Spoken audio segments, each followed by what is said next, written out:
the Appalachian Nuns so holy that even hell claimed them. It was a phrase spoken quietly, usually after sundown, when fog slid down from the ridges and wrapped the valley in silence. A warning disguised as folklore.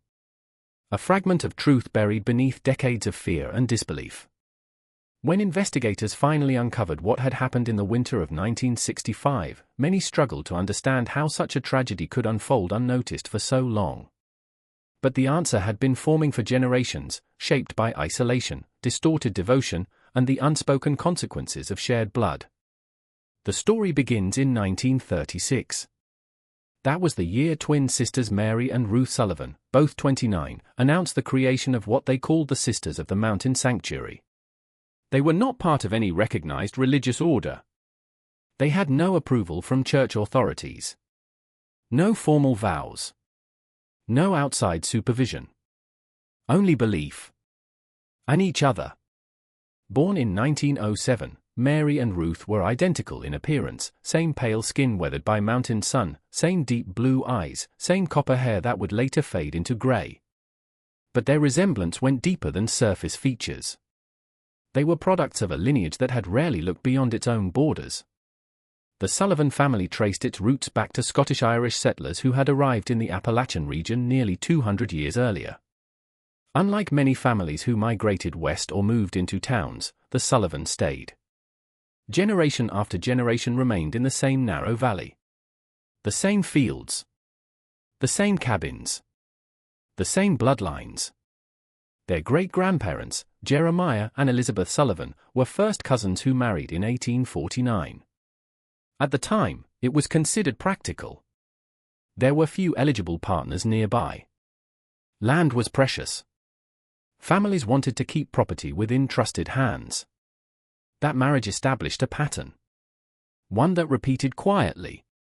Unquestioned. Normalized. Mary and Ruth's parents, Thomas and Sarah, were second cousins who grew up working neighboring farms. When they married in 1906, the community celebrated. It meant the land would remain intact. It meant stability. No one spoke openly about genetics. No one asked what repeated intermarriage might mean. By the time the twins were born, consanguinity was already woven deep into their family tree.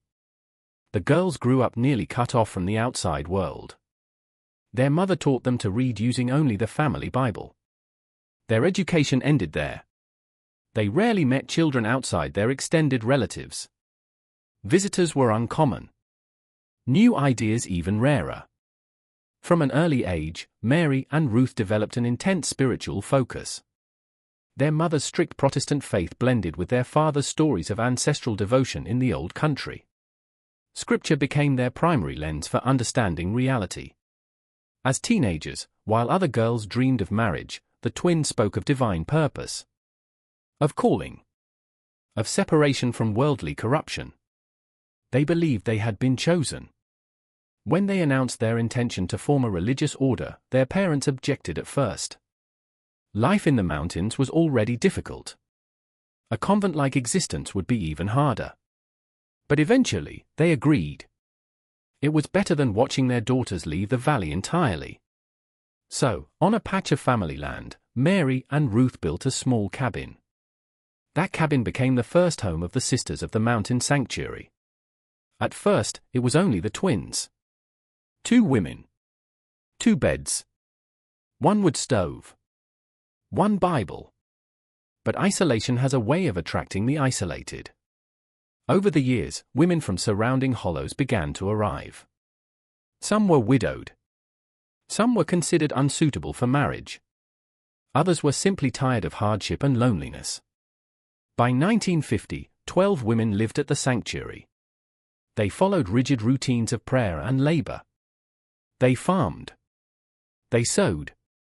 They preserved food. They studied scripture. They avoided outside influence. Unlike Catholic convents, they answered to no authority. Mary and Ruth created their own theology, a blend of Protestant literalism and monastic discipline. They wore simple homemade habits and called themselves sisters, though no church recognized them. Their survival depended on subsistence farming, handcrafted goods, and occasional family support. They also developed a reputation as healers. Using herbal remedies passed down through generations, Ruth treated fevers, pain, infections, and seizures. For many locals, traveling hours to a hospital was impossible. The sanctuary became an alternative. A spiritual refuge. A medical substitute. A closed world. But beneath its peaceful image, dangerous patterns were forming. The same isolation that had shaped the Sullivan bloodline now enclosed the entire community. Medical knowledge stopped evolving. Social norms froze in time. Scientific understanding never entered. What the sisters didn't know, or refused to acknowledge, was that many of the physical and cognitive problems appearing among residents were not divine tests. They were inherited. Generations of limited genetic variation were manifesting in fragile bodies and vulnerable minds. By 1950, time itself seemed to move differently in the hollow where the sanctuary stood. The modern world was rebuilding after war. Televisions entered homes. Hospitals expanded. Roads improved. But up in the mountains, none of that mattered. Here, tradition ruled. Bloodlines intertwined. And faith replaced medicine. Among the newer arrivals was 19-year-old Clara Whitfield. Her mother had been a Sullivan before marriage. Her father came from another long-established family. Clara suffered from seizures that frightened her relatives. They called them nervous spells and sent her to the sisters. There, prayer replaced treatment. Herbs replaced doctors. Another arrival was Esther Blackburn, a young widow who brought her daughter Rebecca. Rebecca had been born with a twisted foot and struggled to speak clearly. At 10 years old, she was the only child in the sanctuary. She learned from the same worn books. The same narrow worldview. The same closed system. And at the center of it all stood Mary and Ruth.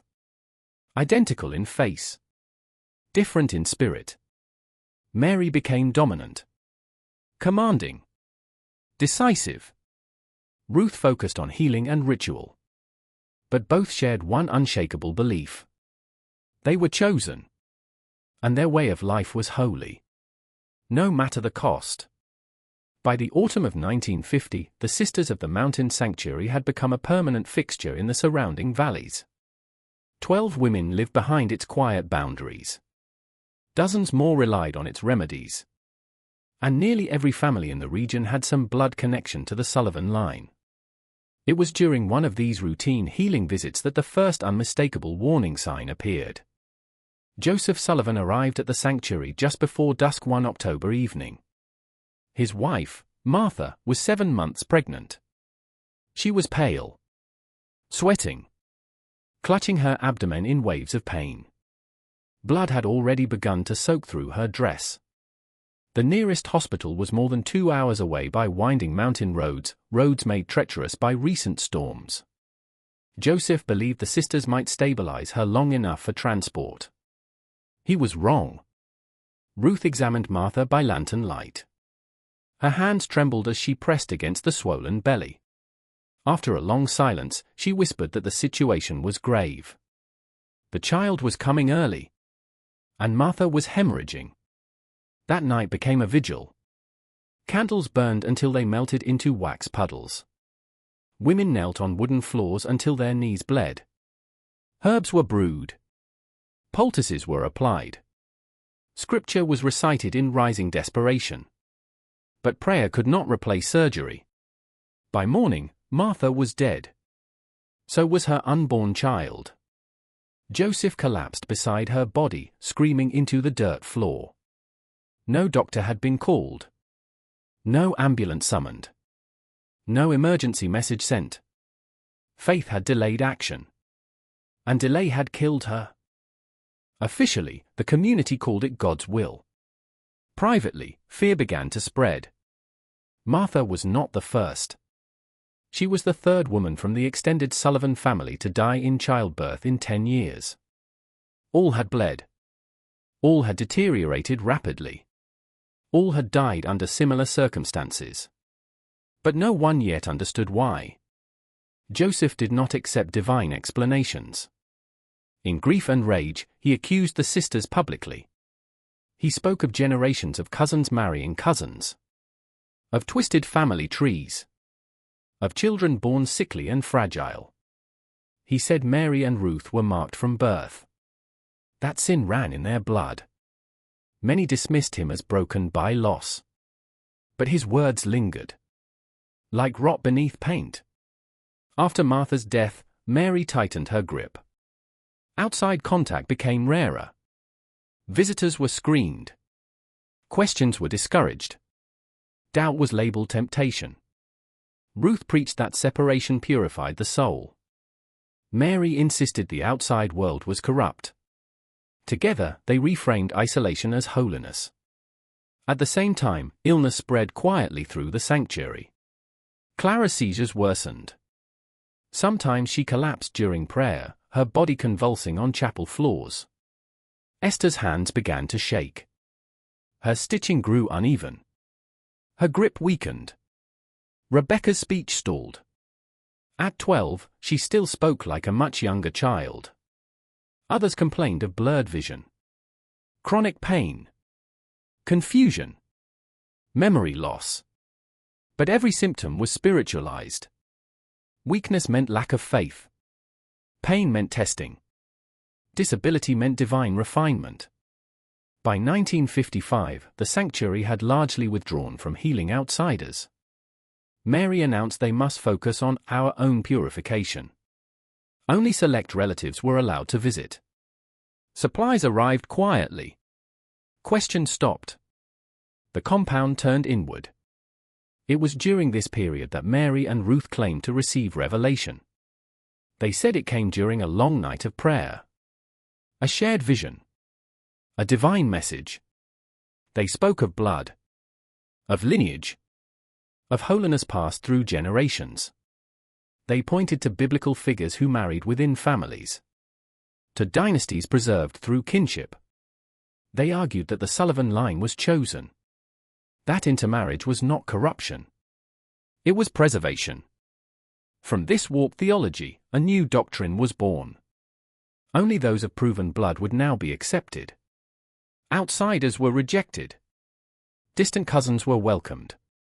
Relations were encouraged. Mary went further. She urged visiting male relatives to marry within the family. She spoke of strengthening the holy line. The first union under this doctrine involved Rebecca. At 16, Esther's daughter was paired with Thomas Sullivan, Joseph's eldest son. He was 18. They were second cousins, with multiple additional connections. The ceremony was conducted by Mary herself. It blended scripture, folk ritual, and improvised vows. No church recognized it. No state recorded it. It existed only within the sanctuary's rules. Within a year, Rebecca was pregnant. Within months, she was dead. Her labor mirrored Martha's. Bleeding. Shock. Collapse. The infant followed her into death. Thomas tried to leave. He packed his belongings. Spoke of starting over. Mary and Ruth intervened. They framed his grief as a trial. Leaving would dishonor Rebecca. Staying would honor God. He stayed. The pattern repeated. Young women were brought in. Matches were arranged. Pregnancies followed. Then miscarriages. Stillbirths. Deformed infants. Children who survived were small, frail, and delayed. Many had unusually shaped heads. Flattened faces. Crossed eyes. Short limbs. Learning disabilities. Heart defects. But within the sanctuary, these were signs of special favor, not warning signals. By the early 1960s, few outsiders understood what was happening. Those who questioned were reassured. It's just tradition. They're devout. They keep to themselves. In rural Appalachia, interference in family matters was rare, especially when religion was involved. By 1962, the sanctuary had become something else entirely. Not a convent. Not a refuge. A closed genetic system. Nearly 30 residents. All connected. All intertwined. All trapped. A wooden fence encircled the compound. Officially, it was to keep animals out. In reality, it kept people in. Mary and Ruth grew harsher. More controlling. Every hardship became proof of righteousness. Every death became sacrifice. Ruth's remedies grew stronger. Some contained natural sedatives. Many residents lived in a fog. Docile. Compliant. Dependent. And still, no one stopped them. Not yet. The first person to seriously question the sanctuary from the outside was not a journalist. Not a preacher. Not a politician. It was a young doctor. In the fall of 1962, James Mitchell arrived in the nearby town of Rockford to open a rural medical practice. Fresh out of residency, he expected broken bones, farm injuries, and untreated infections. He did not expect genetic collapse. His first encounter came when a young man named Samuel Sullivan arrived with a fractured arm. Samuel worked occasional jobs in town but lived at the sanctuary. Dr. Mitchell noticed things immediately. Samuel's stature was unusually small. His facial structure was flattened. His eyes were slightly misaligned. His speech was slow. His motor coordination imperfect. None of these traits alone proved anything. Together, they raised alarms. When Mitchell asked about family history, Samuel grew uncomfortable. He repeated phrases. Deflected. Mentioned prayer. Left quickly. Over the next year, more patients appeared. Different surnames. Same traits. Heart murmurs. Vision problems. Developmental delays. Rare skin disorders. Unexplained seizures. Patterns emerged. Mitchell began asking questions. Locals responded with silence. They're religious. They keep to themselves. They mean no harm. A few hinted at strangeness. None elaborated. So Mitchell kept records. Detailed notes. Dates. Symptoms. Family links. By 1964, his files told a disturbing story. Infant mortality far above average. Clusters of rare disorders. Multiple generations affected. All connected to one place. The sanctuary. His concern escalated when Anna Sullivan arrived at his clinic. She was 19. Pregnant. Bruised. Exhausted. Terrified. She had fallen while running through mountain trails. Her ankle was fractured. Her clothes torn. While treating her, Mitchell noticed her fear. She flinched at every sound. Kept glancing at the door. Eventually, she broke. Between sobs, she described life inside. Arranged marriages. Constant surveillance. Punishment through isolation. Forbidden contact. Religious guilt. She said she had been promised to a cousin. She said women who questioned Mary disappeared from leadership circles. She said sickness was ignored. Babies died. And no one talked about it. Mitchell contacted state authorities. Provided documentation. Requested investigation. Officials attempted follow-ups. But geography worked against them. The compound was remote. Access difficult. The sisters presented rehearsed narratives. Members repeated approved phrases. No one testified. Anna vanished. Later records revealed she had been taken to relatives in another state. She gave birth to a son with severe disabilities. The case stalled. Winter arrived. In late 1964, snow began falling early. By January 1965, storms intensified. Roads vanished beneath drifts. Power lines failed. Mountain passes closed. February brought record snowfall. Cabins disappeared under white mounds. Supply routes collapsed. For most communities, it was hardship. For the sanctuary, it was disaster. Years of poor harvests had weakened reserves. Livestock numbers had declined. Food stores were dangerously low. By mid-February, rationing began. Mary responded with prayer. Not planning. Not evacuation. Not rescue. She declared the storm a divine trial. Meals were reduced. Portions were assigned based on spiritual merit. Those who questioned received less. Children suffered most. Many were already frail. Now they were starving. Coughs spread. Fevers rose. Breathing grew labored. No doctor was summoned. The first child died in late February. Michael. 4 years old. Pneumonia. Malnutrition. Exposure. His parents were told his death was mercy. He was buried without ceremony. Then another. Then another. Parents whispered at night. Some suggested clearing paths. Seeking help. Mary forbade it. Leaving was betrayal. Outside aid was temptation. Faith required endurance. In early March, Thomas Sullivan broke. His second wife had just delivered a severely deformed infant. The baby gasped constantly. Skin bluish. Eyes unfocused. Thomas packed supplies. Left a note. Started walking. He never made it. Weak from hunger, he collapsed halfway. 2 days later, a forest ranger found him. Frozen. Emaciated. A desperate plea in his pocket. The ranger alerted authorities. Rescue teams mobilized immediately. Police. Paramedics. Social workers. National Guard units. On March 12, 1965, they reached the sanctuary. What they found defied description. Cabins rotting. Waste piled. People wrapped in rags. Children skeletal.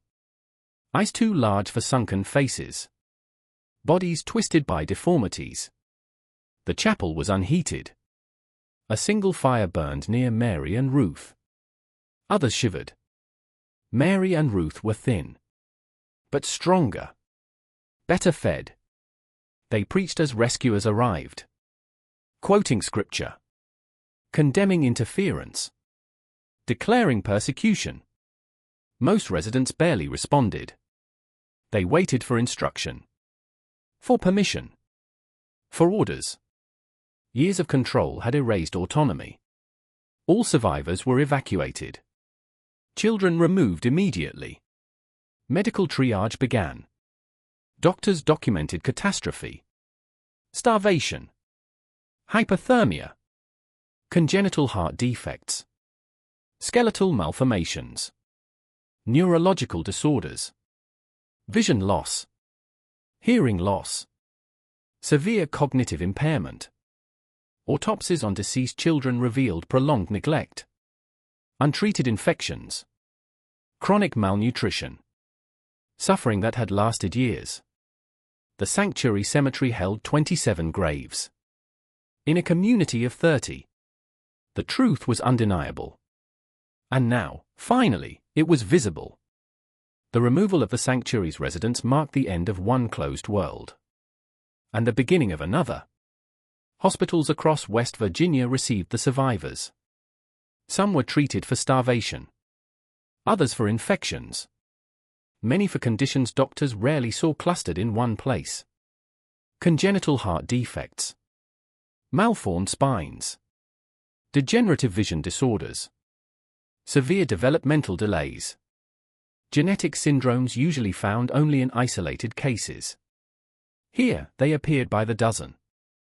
Pediatric specialists were stunned. So were geneticists. The evidence pointed unmistakably to decades of restricted intermarriage. A closed biological system. A human echo chamber. Meanwhile, law enforcement launched a full criminal investigation. Mary and Ruth Sullivan were arrested alongside 3 senior members who had enforced sanctuary rules.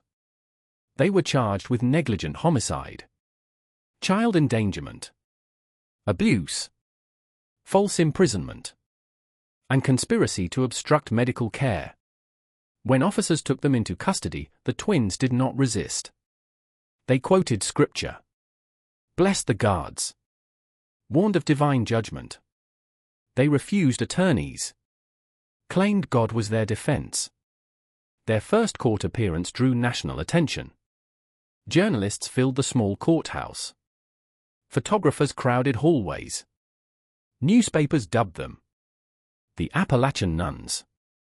Prosecutors built a case spanning 3 decades. They reconstructed family trees, mapped genetic patterns, documented preventable deaths. Medical experts testified for hours. They explained recessive disorders, how repeated cousin marriages amplified defects, how lack of medical care accelerated decline. Photos of affected children were shown. Some jurors wept. Social workers described psychological conditioning, isolation, fear-based obedience, religious manipulation. Survivors testified about childhood indoctrination. They had been taught that pain was holy, that sickness was earned, that questioning was sinful. Dr. James Mitchell's testimony was pivotal. He presented years of records, dates, symptoms, warnings, ignored reports. He described trying to intervene, being blocked by geography and community silence. Preventable deaths, lost chances. Throughout proceedings, Mary and Ruth remained defiant. They interrupted, preached, argued theology. Sometimes they were calm, sometimes explosive. Psychiatrists were ordered to evaluate them. Their diagnosis was disturbing: shared delusional disorder, mutual reinforcement of false beliefs, exacerbated by genetic vulnerability, isolation, decades without challenge. They had become each other's reality. The jury deliberated less than 5 hours. Guilty on all major counts. Life sentences were imposed, later reduced to psychiatric commitment when mental deterioration was confirmed. Other leaders received shorter terms. For survivors, freedom brought new struggles. Many adults had never used money, never lived independently, never made personal decisions. Some reunited with distant relatives. Others entered long-term care. Several required permanent assistance. The children faced the hardest path. Most needed years of treatment, speech therapy, special education, psychological counseling. Some were placed with foster families, others with vetted relatives outside the Sullivan network. All carried lifelong consequences. Legislation followed. West Virginia strengthened mandatory reporting laws. Religious belief could no longer excuse medical neglect. Social services gained authority in isolated regions. Research institutions launched genetic studies. Appalachian communities became focal points for preventive healthcare programs. The sanctuary property was seized for unpaid taxes. Buildings were deemed unsafe. Demolished in 1970. Only the cemetery remained. In 1980, a small plaque was installed. Names, ages, dates. A silent ledger of loss. Mary Sullivan died in custody in 1978. Still claiming divine purpose. Still unrepentant. Ruth lived until 1987. With treatment, her delusions softened. She reportedly expressed regret, mourned the children, but maintained she had followed God's will. Today, the site lies within a state forest. Trees cover foundations. Trails cross forgotten paths. Visitors rarely notice the cemetery.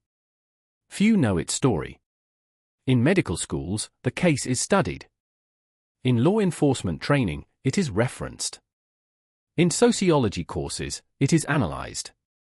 It stands as proof of what happens when isolation replaces accountability. When belief replaces evidence. When bloodlines are closed. And questioning is forbidden. The Sullivan name has largely disappeared. Descendants changed identities. Moved away. Sought anonymity. Escape from legacy. What remains is a warning. Not about monsters. Not about evil. About people. About how devotion can turn destructive. How neglect can hide behind faith. How biology cannot be prayed away. And how vulnerable communities can be destroyed slowly. Quietly. Behind closed gates. The Appalachian nuns were not demons. They were humans who lost touch with reality. And took generations with them.